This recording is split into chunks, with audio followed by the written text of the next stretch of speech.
पूर्वतन डीजीपी को हत्या संदेह। कर्नाटक पूर्वतन डीजीपी को हत्या अभियोग रे तांका पत्नी को अटक रखिछि पुलिस।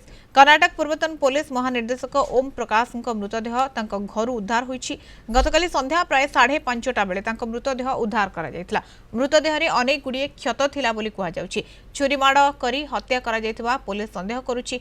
पूर्वतन डीजीपी को मृत्यु संपर्क में सूचना देथिले भी तदंत जारी नथिबारु मृत्युर कारण संपर्क में कौनसी सूचना देई नाही। बेंगलुरु पुलिस कर्नाटक वरिष्ठ पुलिस अधिकारी माने घटनास्थल में वर्तमान पहुंची। ओम प्रकाश को पत्नी को पचराउचरा जारी रही जनापड़ी। ओम प्रकाश 1981 बैच आईपीएस अधिकारी रही। से 2015 मसीह कर्नाटक पुलिस महानिर्देशक भाव में नियुक्त होते। 2017 मसीह अवसर नेबा परे से बेंगलुरु एचएसआर लेआउट्रे रहुथिले।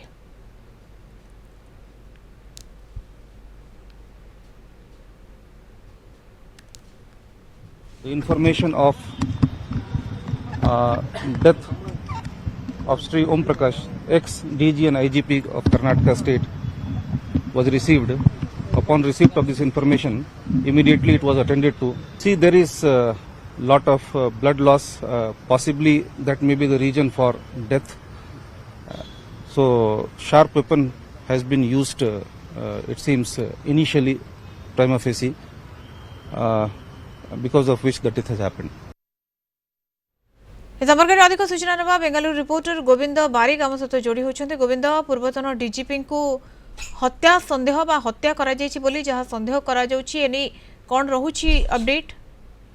हाँ देखो मधु मु कहबी जो गतकाली जदि अपराह्न जो 4:30 रु 5टा बेले जो घटनाटी घटी बेंगलोर रे जो पूर्वतन डीजीपी कर्नाटक आम कह ओम प्रकाश जो मृत शरीर रक्त जुड़ुबुड़ अवस्था पुलिस उद्धार करथिला एवं परवर्ती समय निकटस्थ आम कह सेंट जॉन हॉस्पिटल को स्थानांतर कराइथिला जहाँ को शव व्यवच्छेद पे स्थानांतर कराइथिला। किंतु एपटे आम जदि देखिबा जहाँ कि जे जो पुलिस जो जेतेबेले खबर पाइथिला ए संपर्क रे तांकर मृत माने जो ओम प्रकाश हत्या होइछि तेणु से घटनास्थल पहुंची एवं जो रक्त जुड़ुबुड़ अवस्था जो उद्धार करा घटन स्त्री और झील को अटक कारण जेहेतु से घरे उपस्थित थे से अटक रखी वर्तमान अधिक तदंत पचरा उचरा करपटे मुझे कहबी जहाँकि जे आम कह जो घटनार पुंखानुपुंखानु वर्तमान तदंत चल जेहेतु से जड़े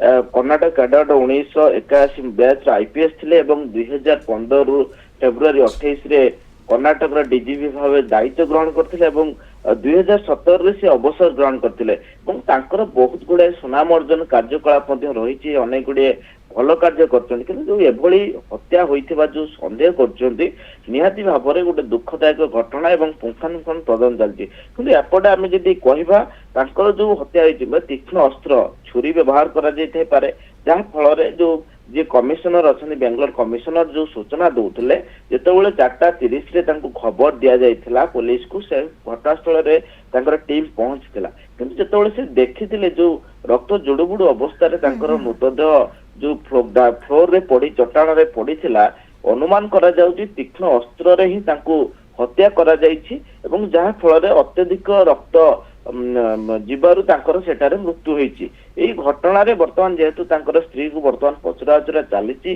पुओ को जोगाजोग कराइछि किंतु सूचना अच्छी कहारी को गिरफ करा जाय पर्यंत किंतु एपटे वर्तमान तदंत चली जहाँकि कमिशनर सूचना अच्छी गणमाध्यम को तदंत जारी रही। वर्तमान समय संध्या समय घर मृतदेह उद्धार होइछि एवं वर्तमान समय हत्या संदेह करा जाउछि।